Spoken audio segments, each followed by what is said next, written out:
Halo, assalamualaikum warahmatullahi wabarakatuh. Jadi pada kesempatan kali ini saya akan mengajarkan bagaimana cara membuat PKM Karsa Cipta. Nah, di sini judulnya adalah jam meja glow in the dark sebagai solusi pemanfaatan CD bekas. Dan ini adalah bidang kegiatan PKM Karya Cipta. Kenapa dibilang karya cipta?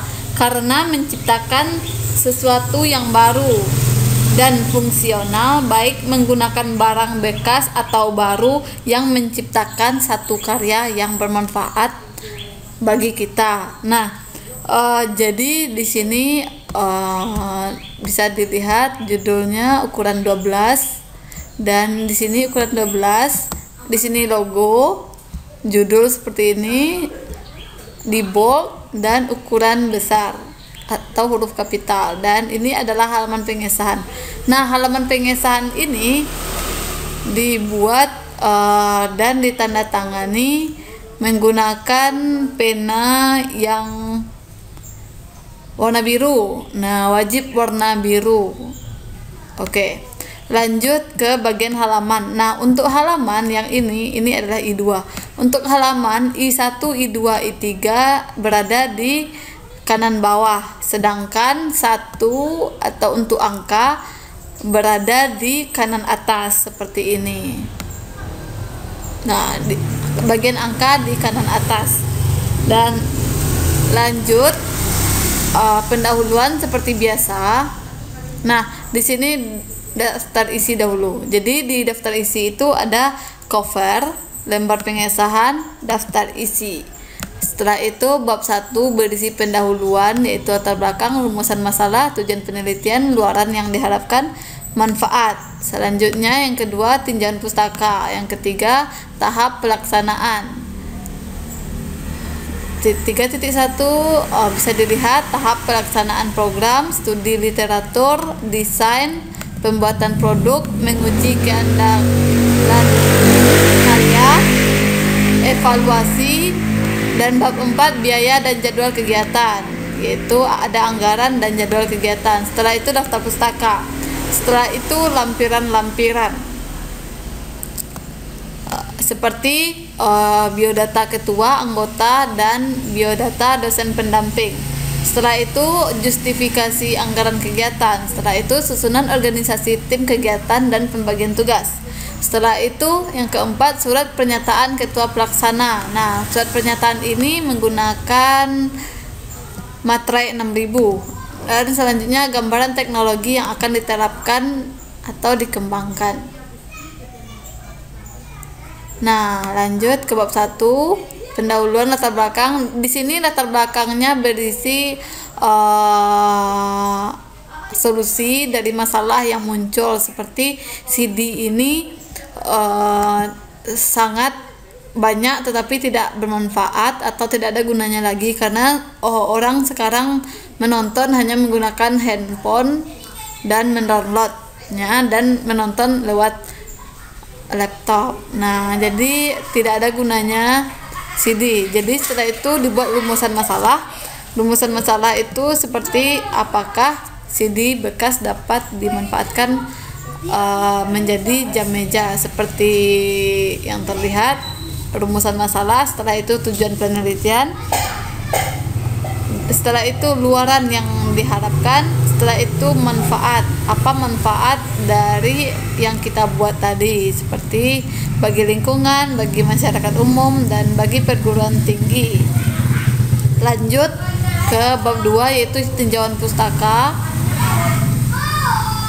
Setelah itu bab 3 pelaksanaan atau tahap pelaksanaan program. Setelah itu studi literatur, setelah itu desain, setelah itu pembuatan produk. Lanjut ke menguji keandalan karya, setelah itu evaluasi. Lanjut ke biaya dan jadwal kegiatan. Nah, di sini ada bagian bahan habis pakai dan perlengkapan yang diperlukan, dan ini ada di bagian lampiran. Nah, setelah itu perjalanan dan lain-lain. Lalu jadwal kegiatan seperti yang terlihat, yaitu ada studi literatur, pendesainan alat, pembuatan produk, menguji keandalan karya, evaluasi, dan sebagainya. Dan ini adalah daftar pustaka. Daftar pustaka ini misalnya kita melihat ada masalah baru yang bisa menjadi solusi dari apa yang kita buat ini. Jadi kita lihat di internet dan kita mendapatkan solusi lain, dan alamatnya bisa dibuat di daftar pustaka. Dan lanjut, ini adalah bagian lampiran. Nah, lampiran itu adalah biodata ketua, anggota, dan dosen pembimbing seperti yang terlihat. Seperti ini, pakai tanda tangan masing-masing menggunakan tinta biru, jangan lupa. Setelah itu dari pembimbing, biodata pembimbing, lanjut ke justifikasi anggaran kegiatan, yaitu perlengkapan yang dibutuhkan. Setelah itu bahan habis pakai. Bedanya adalah perlengkapan yang dibutuhkan ini selalu ada, misalnya seperti printer. Printer itu walaupun kita memakai kertasnya, printernya tidak habis, bukan. Jadi ini adalah suatu bahan yang dibutuhkan. Dan bahan habis pakai yaitu bahan yang habis setelah dipakai. Jadi harus membeli baru untuk memakainya. Lanjut ke perjalanan. Di perjalanan ini terdiri dari misalnya seperti minyak tenaga. Misalnya kita pergi untuk ngeprint dan harga printnya. Setelah itu harga minyak Honda, misalnya kita memakai Honda. Setelah itu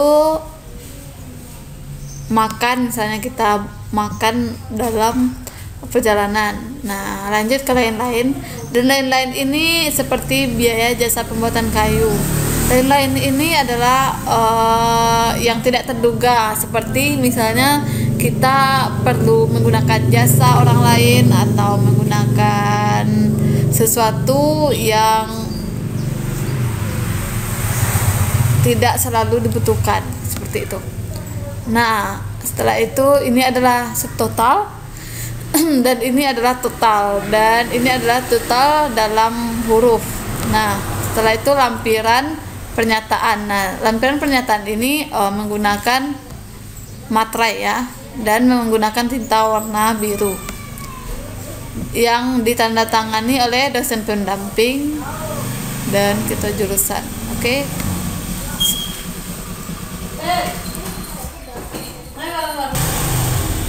Lanjut ke lampiran ketiga, yaitu susunan organisasi tim pelaksana dan pembagian tugas. Terdiri dari NIM, program studi, bidang, alokasi waktu, dan uraian tugas.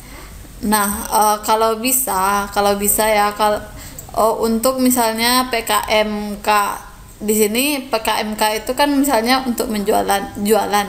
Nah, bagusnya itu dari ekonomi satu, jadi bisa untuk menghitung-hitung.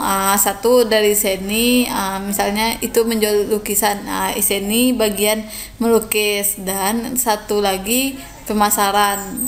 Bagusnya seperti itu agar skripsinya lebih bertujuan gitu, lebih tertuju. Nah, seperti itu. Itu masukan saja untuk organisasi tim. Lanjut ke gambaran teknologi. Nah, ini adalah gambaran apa yang mau dibuat di sini, karena ini membuat dari suatu CD, jadi seperti inilah contohnya. Oke, saya pikir ini cukup bermanfaat bagi pendengar, walaupun nanti pakai pedoman 2022 misalnya, pasti kurang lebih tujuannya seperti ini, cuman cara atau susunannya saja yang berubah, tetapi intinya isinya pasti seperti ini. Oke, saya pikir sudah cukup. Kalau ada komentar atau ada yang ingin ditanyakan, buat di kolom komentar. Oh ya, yang pasti hurufnya Times New Roman dan berukuran 12. Oke, sekian. Assalamualaikum warahmatullahi wabarakatuh.